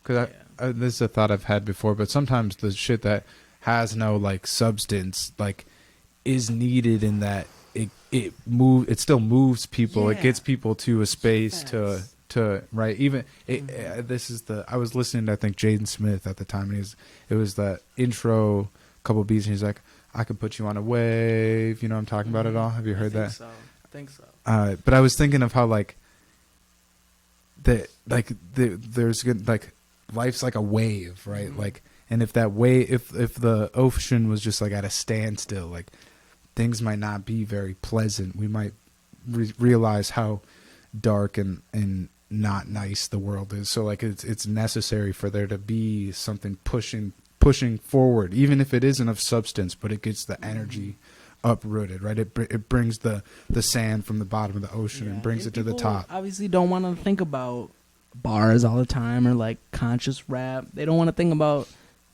people getting beat up by the cops or whatever, like sometimes, you know what I'm saying? Like that's where we pick and choose. Like it's an interesting dynamic. You know, you got a whole arena jumping, rocking, and like the lyrics are, you know, basic ass like trap hood, you know, like not doing anything productive per se. Like, but it's like everyone is still in that energy in that moment and is feeling. That's so like how I good feel about themselves. Travis Scott. Facts, Like yeah. I enjoy Travis Scott's music when I need the energy. He's like a hype. He's like a deliverer of He's hype. a stadium performer. Like every song Travis Scott makes is for an arena, for big ass speakers, 60,000, rocking mosh. And it might not be full of substance, but it's uprooting that energy. And I agree. Like even I've never really like listened a lot of Gucci Mane really or Young Jeezy, but obviously I know some songs. But I watch the verses, but between them, like the battle, and like obviously every Young Jeezy song that is gonna be played is gonna have the similar content, you know. But like every single song that Jeezy played, I felt like the trap president, or I felt like I could almost do anything per se. Like I just felt motivated almost, like, and I was kind of like not even listening and taking a grain of salt what he was saying almost, but it was just the mood. You were taking the vibe and the energy that it was providing. It's just hard to separate that. Like I always wonder that shit with girls, to be honest. Like the whole mood is rocking, like everyone's having a good time, and then it's just like says some super sexual, misogynistic shit almost, and it's just like we pass over it. It's like it doesn't matter. Like we didn't hear it. We jump in, we lit. Like it's like. You know, it's the classic interview of Young Thug, you know, on the BT Awards, where the interviewer just asked him what he thought about Rodney King and just like police brutality, and he pretty much was just like, I didn't care about that. We iced out, we dripped out, we having a good time, we getting money.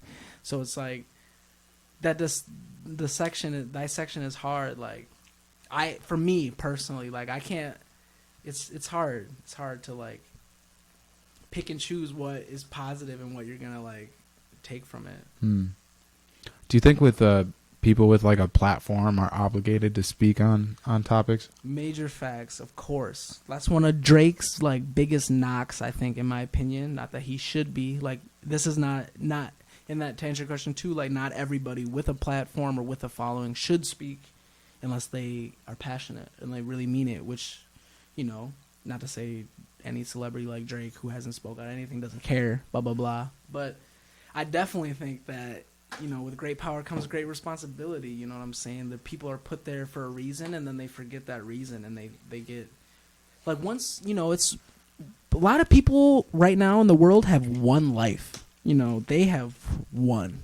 I would say they might not think it themselves, but everyone, you know, looking up from the outside kind of thinks that they won. They see a lot of zeros in the bank account, and it's like, oh, they won. And they did win in some aspects. You know, everything's going through their battles. But, like, I definitely think that once an artist or celebrity or athlete or anybody gets to a certain level of, like, pull and push, they definitely have a moral right and obligation to speak on things that are morally right and just. You know what I'm saying? Like, that's why it's, like, big ops on Kim K, like, why is that the first? Like, it's not knock on anybody. Like, I just have high standards for myself, and especially people with power. You know what I'm saying? Like, that's just my mindset for myself. I always should be doing more. They should be doing even more. You know what I'm saying? So, like, 100%. Like, that's almost part of one of my goals. G is to be.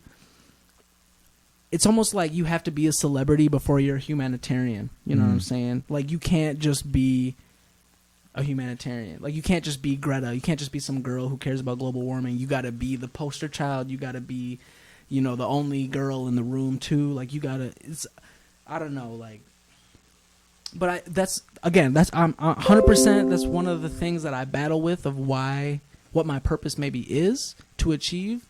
But I definitely think that people in power with pull should be speaking on things that they think passionate or fucked up with this world, like, you know, and then call that shit out and bring attention to it 100%. Yeah, because it's bigger than the music. Part of, for me in that question, I think, is someone calling me, Matt?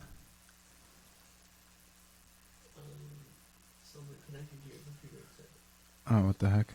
They're hacking your shit. The video went out. Also, I'll just say this real quick and then fix it. What was I saying?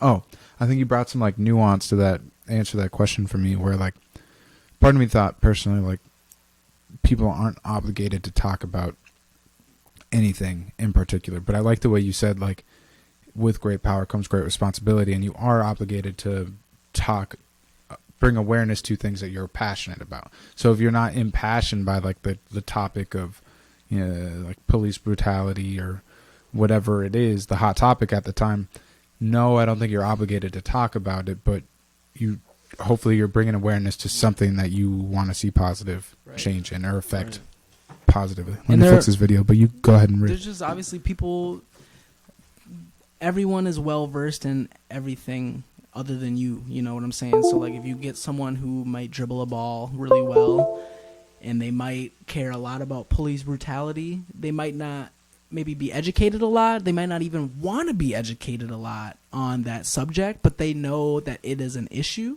you know what I'm saying? So I really feel like people in that position can go out of their way, you know, with the team they have and the pull they have to find those people to even speak for them, you know what I'm saying? Like, or to speak with them and be like, yo, like, we really feel this type of way, something should be done. But no, it's crazy, bro. Like, honestly, fuck all these celebrities. Like, if we're talking about real change, bro, like, if we're talking about real change, you know, me and my homie, my roommate, we're looking up just like the top 2,000 billionaires. Like, there's 2,000 billionaires, you know what I'm saying? And like, that's that, you know, it's, I'm kind of rambling too, but like, here's another thought. Like, fucking in the Middle East where that port blew up because of whatever reason, they were like housing chemicals improperly or whatever happened. That shit blew up and the city was devastated. I feel like this among most causes, most little Kickstarters, donations, anything charity driven. No one in the middle class in Yemen, wasn't it in Yemen? No, or somewhere. I don't know. Was it? I can't remember. But like, no one in the middle class or like lower class, obviously if they feel obligated to donate and help, they should 100%. But it truly is in my belief that they shouldn't be donating a dime. You know, how long did it take for the cathedral to get rebuilt after it was burning down? Like a week. And you best believe that was like all private money. You know what I'm saying? So like, it's just funny that there's all these drastic world problems, but yet it's only up to that country or that region to like solve it and like fund it and fix it and care about it because it's only affecting them there. You know what I'm saying? Like, I just think it's baffling. Like, it's baffling to think that there's that much money in the world that is being like almost like hoarded. I'm sorry, like I'm sure they have a bunch of charities that I don't know about, but like it's almost like it's back to that tree argument. If it falls and no one's there to see it, if you didn't tell anybody you donated to $1 billion to charity, it didn't happen, right? Because we don't know about it per se, you know. So you almost need that like public validation of like what you're doing for it to like be accepted and acknowledged, and like, because like that's the thing, like, you know. And then it's down to like how you get your news and all that shit. But like, it would be great to hear more stories of like positive things that people who have seemed to have it figured out and have a good start in life like are doing for other people. You know what I'm saying? Like, do you think there's more billionaires that are trying to positively impact the world around them by using their money for good, or do you think there's more billionaires that are trying to engineer society to further benefit them? Definitely the second one. You know what I'm saying? People are replaceable. I really feel like, you know, a lot of people got a bunch of old ass money sitting in offshore accounts, just not being taxed, you know, just sitting there for whatever reason, for a rainy day, for when a comet hits the earth and they got to eat inked money to survive and shit like that. Like, you know, if it's not in the system, it's not really doing much. Like, I really feel like people are hurting on a very basic level, and like, it's just not really like, and it's not a quick fix, but like, somewhat it could be, you know what I'm saying? Like, maybe not universal health care, but if like the top 10 billionaires gave everybody some money, and if they have a fucking surgery or whatever, or they get in a car accident, then their life isn't fucked for like 10 years paying that off. Like, I mean, there are some like numbers to look at as like, yeah, like the wealth numbers. Like the wealth tax in America is like around, I want to say 23% right should now. Should be way higher for the 1%. When in like the 40s and 50s and early 60s, it, it was more in like the 90%, where if you made over a certain amount of money, 94% I think was the peak. 94% of your income was being taxed, right? So there was more money available to like social programs and the government to benefit society further. But now that number has been drastically cut down to like 20 something percent. And so I think this takes me back to like when we were talking about like, if you didn't have to pay to work, like what would you do, right? Like would you How would you fill your time? And I think there's easily enough. Is it meaningful without money? There's easily enough resources to go around. There's more vacant homes in the United States than there are homeless people. That was a stat like 2 years ago. It might be different now because there's a lot larger number of homeless people in America, and there's going to continue to be over the next couple of years while we're seeing the economic like what happens to our economy post coronavirus and whatnot. But like that's I think to me that's just like disgusting that there was at one point enough money to pay for this home to be built. Now no one lives in it. Right. Like I don't know, it's just fucking contradicting. I mean, apparently, like if the whole entire world's population was housed like LA or New York, all the world's population could fit into Texas.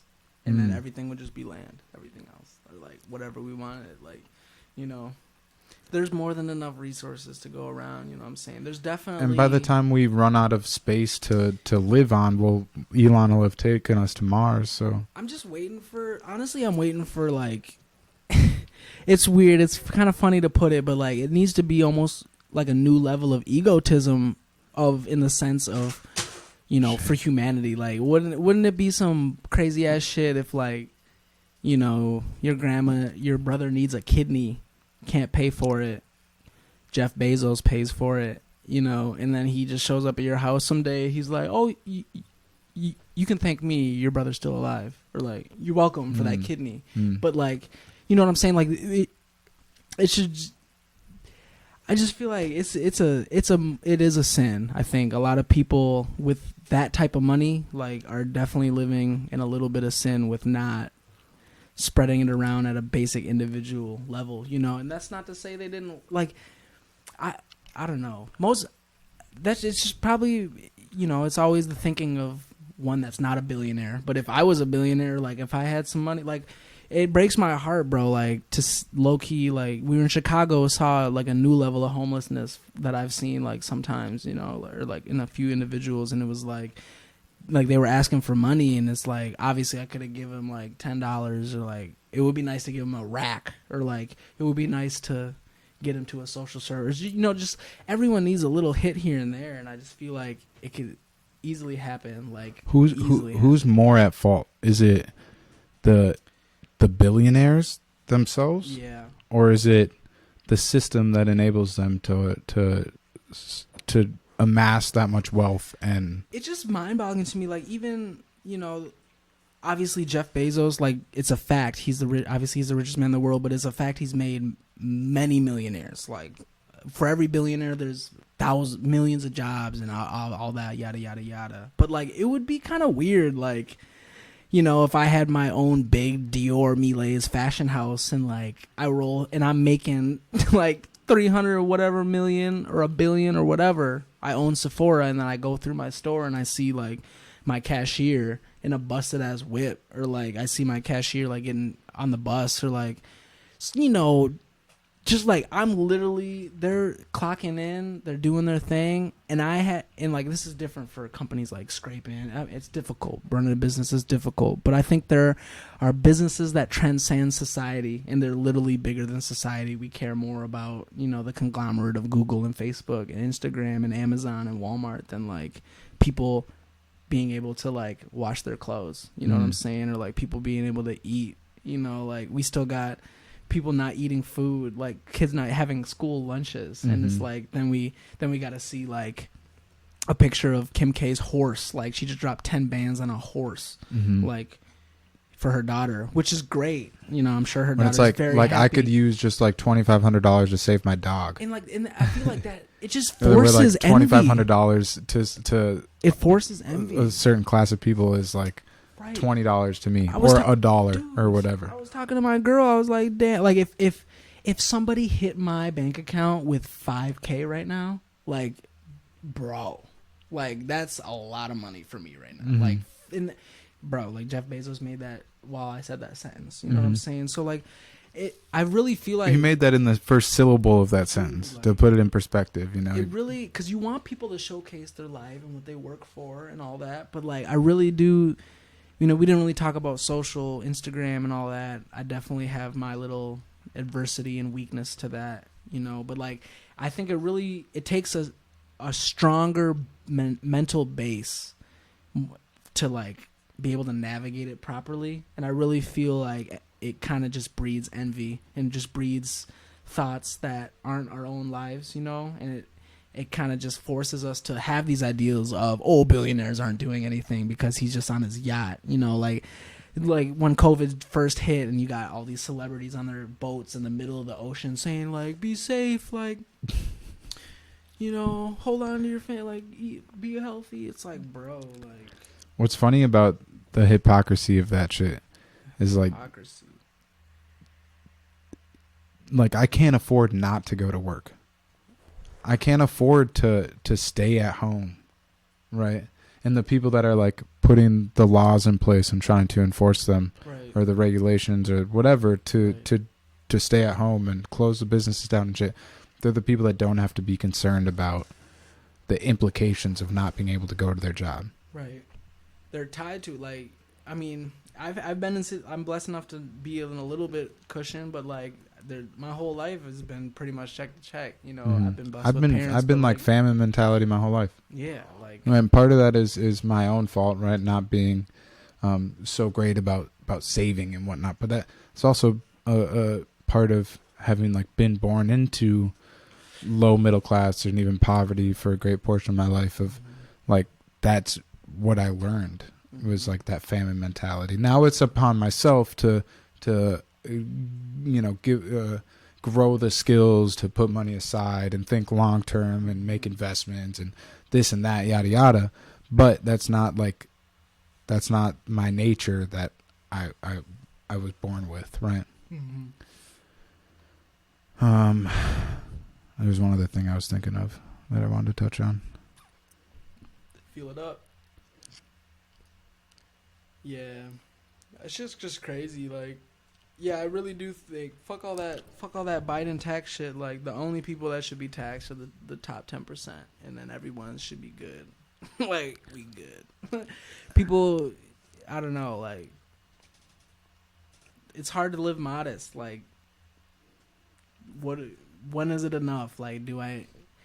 Like, yeah, I don't want, like, a busted-ass shower with, like, slow water pressure, but do I need a fucking Kanye shower with, like, that's the square footage of most people's houses, you know, that rains way more gallons than, like, a small community in, like, an hour. Like, you know, it's... that just brings you to another deep philosophical point, you know, Socrates over here. But, you know, it is really hard for me personally to be happy with being aware. You know what I'm saying? With like knowing these things, because then you're almost a bad person if you don't know them and if you don't show that concern. You know what I'm saying? Like, and anytime, like, is it though? Any time that you're happy, like, if you've been happy at any time in this podcast, like, you're not thinking about anybody's problems. Like, you're not thinking about anybody else. You think so though?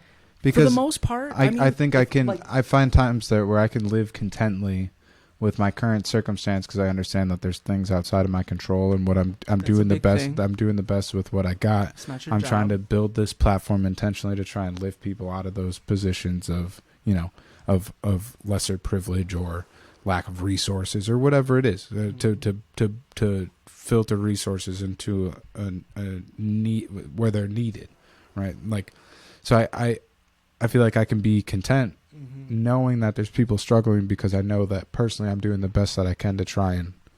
Right. And not thinking about someone doesn't mean you don't care, you know, or thinking about an issue doesn't mean you don't care. But, like, in that any instance where I'm, you know, I was talking about my clothes or what I like to do, I'm not thinking about people dying from COVID.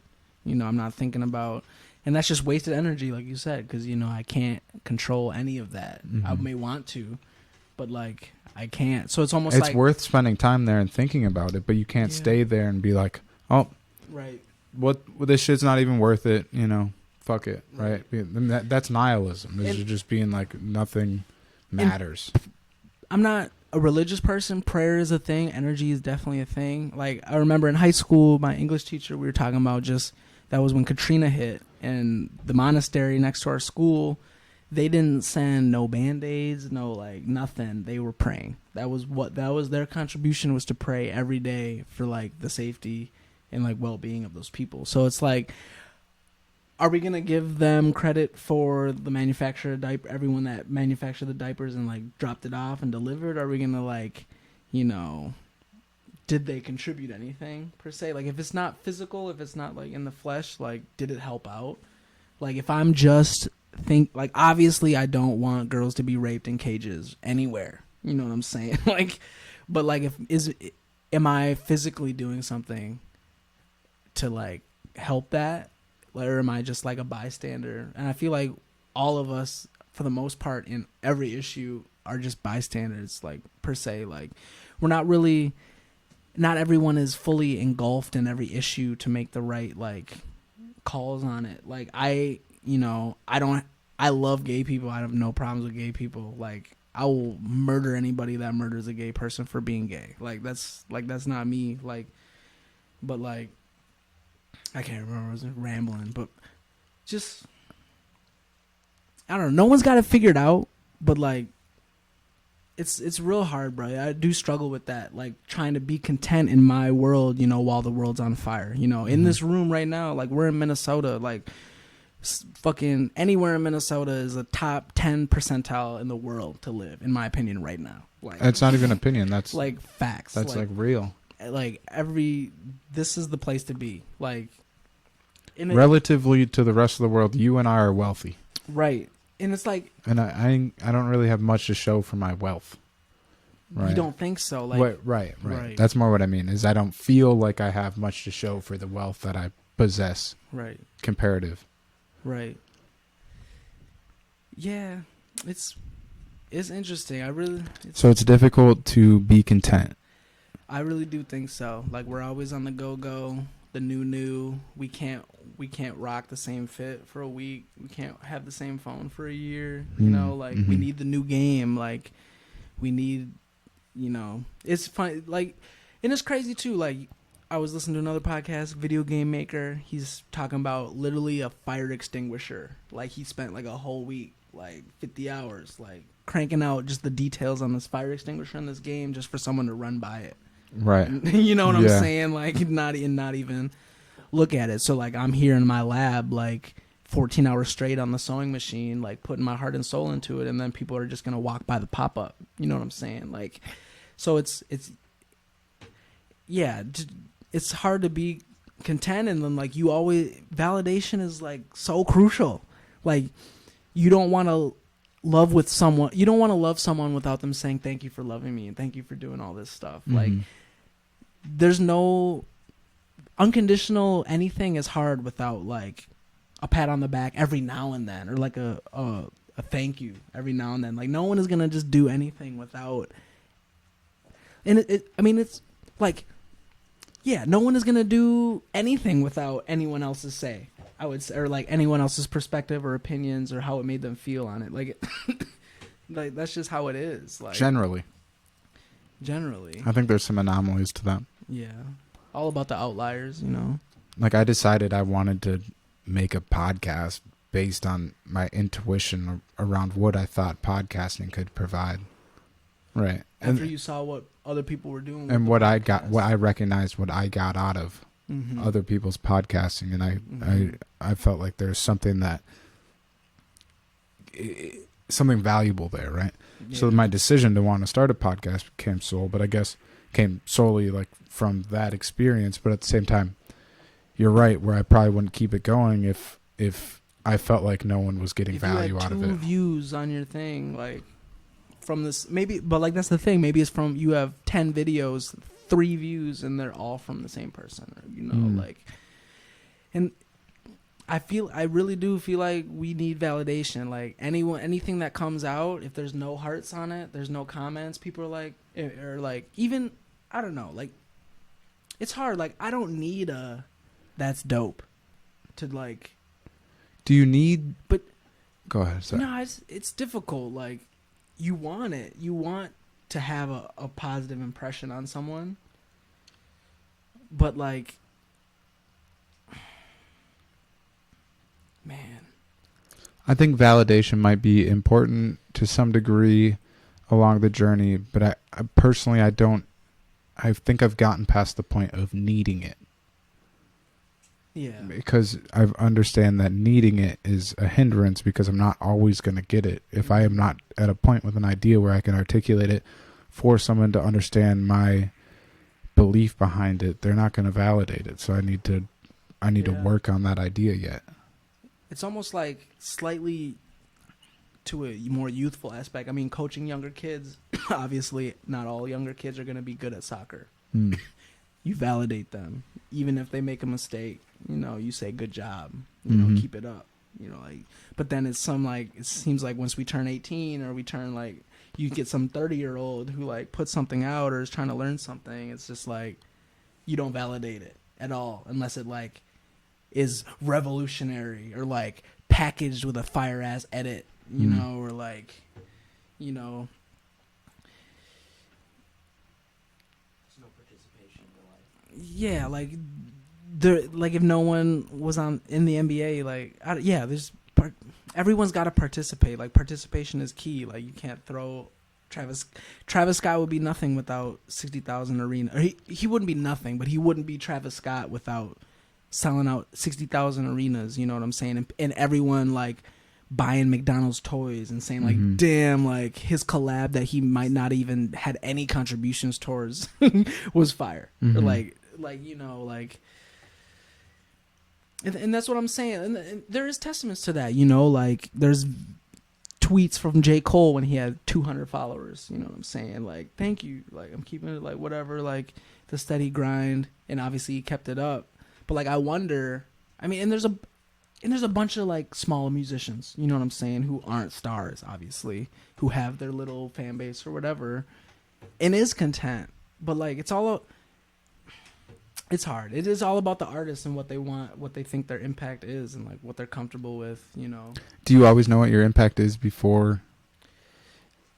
You can never know the impact, you know what I'm saying? You shouldn't think about it per se. It's all about, I really think I'm a ground roots, like, once you take away the fire ass edits and the filters and the cute girl model and like, or whatever, like, you take out all that product packaging placement and you just have like the phone, or like you have this, or like, is it still gonna hit, or is it kind of just all this like makeup and like trying to make it something more than it is? Like, that's what I love seeing, like all these like little Instagram brands, like just some basic joggers and or sweats and a t-shirt, but it's like, oh, we're on the beach, like boardwalk, and we're like, there's like hay bales in the background and I'm feeding a seagull some caviar. It's like trying to create like some image that's like not there. If like, you wear this is you. Right, this will be like, you.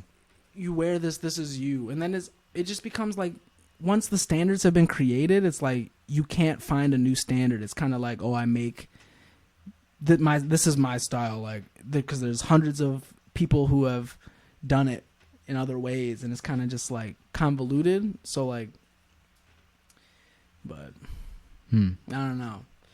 Like, I really, like, it's the same thing with the bars, you know. You take away the reverb, you take away the mixing, you take away the hard beat that you didn't even make, and they rap it a cappella. Like, it, you know, it should still hit a little bit, you know what I'm saying? It should still kind of like feel authentic and raw and like not like powerless. Like, it shouldn't need like all these lights. It shouldn't have to be like in a Milan fashion show to like maybe hit the way it's supposed to be. Like, I don't know. Yeah, just like, and I don't know, it's always funny too, like hearing anybody talk about anything, like in depth and then deeply and philosophical, because then it's kind of just like get over yourself, just put it out, or it's like you're overthinking it. There's too many thoughts. Like, I think it's important. I think it's important to try and articulate. For one, I think I already said this before, but it's important to try and articulate because then you understand it for yourself. And I think it's important for people to be exposed to that process and that thought process and what you're going through, because it might make it easier for someone else to get through it themselves. Right. Do you know what's in a Pop-Tart? Tart? Pop? I don't know. Yeah. What's in a Pop-Tart? Shit. You just calories. Just like, we consume shit, we grab shit all the time without knowing the process and like where it came from. But I think that that's why there's such a disconnect between like those joggers on Instagram and the consumer that they're made for. Like that, it's like a mindless zombie existence, right? I'd like for the people that want to be exposed to the way the process, like they'll find themselves listening to this conversation, right? I don't know. This isn't necessarily made like this. It specifically isn't necessarily made for the people that are going to be purchasing the joggers off of Instagram. And no knock to you if you do. To each their own.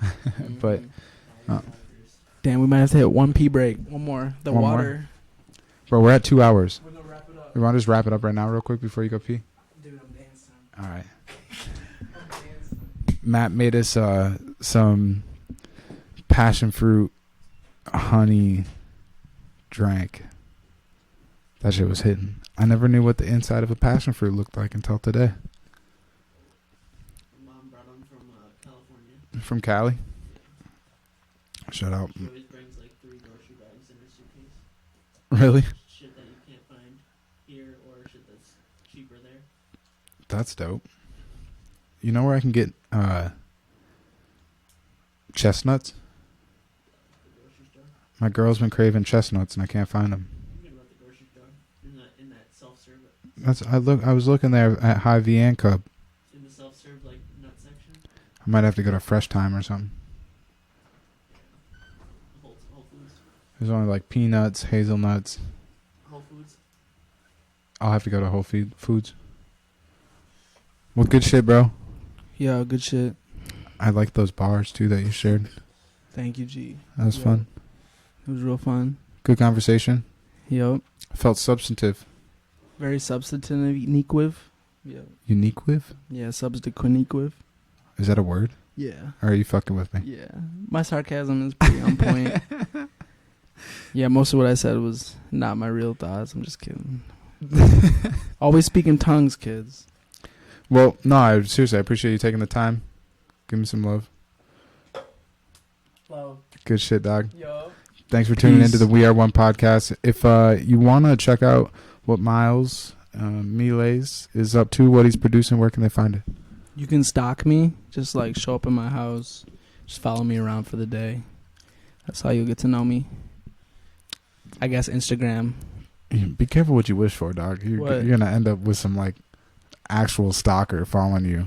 Hey, that just means that they bout it. You know what I'm saying? Stalkers just means that they care a lot more than the normal person. You've really inspired some irrational behavior out of somebody. Throw some rocks at the crib. I guess if you have a stalker, you should just take it as a compliment.